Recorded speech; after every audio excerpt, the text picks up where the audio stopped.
Hello. కథ విని చాలా రోజులైంది కదా. ఈరోజు కథ పేరు చీమ పావురం.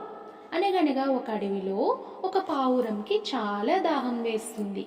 అప్పుడు పావురం నీళ్ళ కోసమని అడవంతా తిరుగుతుంది. అప్పుడు పావురంకి ఒక చెరువు కనిపిస్తుంది.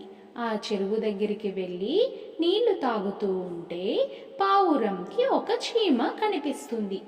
పాపం చీమ నీళ్ళల్లో కొట్టుకుపోతూ ఉంటుంది.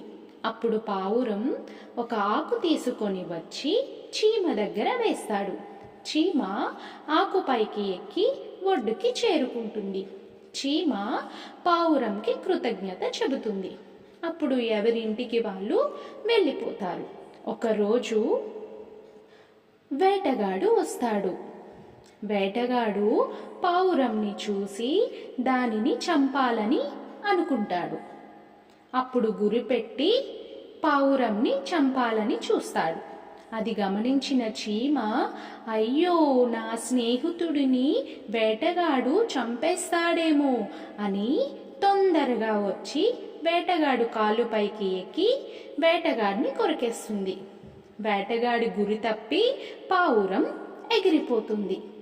అప్పుడు వేటగాడు, అరేరే, పావురం తప్పించుకుపోయిందే అని నిరాశతో అడవిలో నుంచి బయటకి వెళ్ళిపోతాడు వేటగాడు.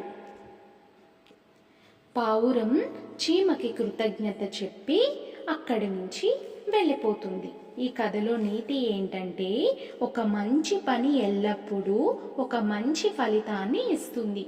ఈ కథ మీకు నచ్చిందో లేదో కామెంట్ చేయండి.